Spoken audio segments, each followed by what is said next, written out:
കേരള തീരത്തിന് സമീപം ചരക്ക് കപ്പലിന് തീപിടിച്ചു. കണ്ണൂർ അഴീക്കൽ തീരത്തുനിന്ന് 44 നോട്ടിക്കൽ മൈൽ അകലെയാണ് അപകടം നടന്നത്. വാൻഹായ് 503 എന്ന കപ്പലാണ് അപകടത്തിൽപ്പെട്ടത്. രക്ഷാപ്രവർത്തനങ്ങൾക്കായി കോസ്റ്റ് ഗാർഡിന്റെയും നേവിയുടെയും കപ്പലുകൾ അപകട സ്ഥലത്തേക്ക് തിരിച്ചിട്ടുണ്ട്. കൂടുതൽ വിവരങ്ങളുമായി KO ശശിധരൻ ചേരുകയാണ്. ശശിധരൻ, അപകടത്തിൽ രക്ഷാപ്രവർത്തനം എങ്ങനെ പുരോഗമിക്കുകയാണ്? എന്തൊക്കെയാണ് വിശദാംശങ്ങൾ? സൈമ, ഇന്ന് രാവിലെ 10:30 ബേപ്പൂരിൽ നിന്ന് 78 നോട്ടിക്കൽ മൈൽ അകലെയും അഴീക്കലിൽ നിന്ന് 44 നോട്ടിക്കൽ മൈൽ അകലെയുമായിട്ട് കപ്പലിന് തീപിടുത്തമുണ്ടായതായി കോസ്റ്റ് ഗാർഡിന് വിവരം ലഭിക്കുന്നത്. കൊളംബോയിൽ നിന്ന് നവി മുംബൈയിലേക്ക് ചരക്കുമായി പോവുകയായിരുന്ന കപ്പലിലാണ് തീപിടുത്തമുണ്ടായത്. 22 പേരാണ് കപ്പലിലുണ്ടായിരുന്നത്. ഇതിൽ 18 പേർ കടലിൽ ചാടി രക്ഷപ്പെട്ടു എന്നുള്ളതാണ് കിട്ടുന്ന വിവരം.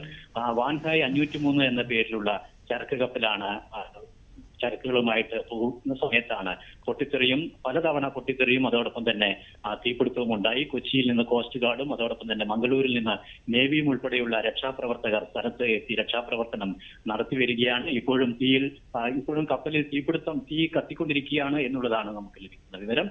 അതോടൊപ്പം തന്നെ കപ്പൽ ജീവനക്കാരിൽ 4 പേരെ കുറിച്ച് മറ്റ് വിവരങ്ങളൊന്നുമില്ല. അഴീക്കൽ പോർട്ടിൽ നിന്ന് അറിയിച്ചത് പ്രകാരം ഈ നിരവധി കണ്ടെയ്നറുകൾ ഉൾപ്പെട്ട കപ്പലാണ് കൊളംബോയിൽ നിന്ന് നവി മുംബൈയിലേക്ക് പോയിക്കൊണ്ടിരുന്നത്. ഈ കണ്ടെയ്നറുകളിൽ എന്തൊക്കെയാണ് സാധനങ്ങൾ എന്നുള്ളതിനെ കുറിച്ച് വ്യക്തമായ വിവരം ലഭ്യമായിട്ടില്ല. സൈമ. ശരി ശശിധരൻ. കേരള തീരത്തിന് സമീപം ചരക്ക് കപ്പലിന് തീപിടിച്ച് അപകടമുണ്ടായിരിക്കുകയാണ്. വിവരങ്ങൾ നൽകിയത് KO ശശിധരനായിരുന്നു.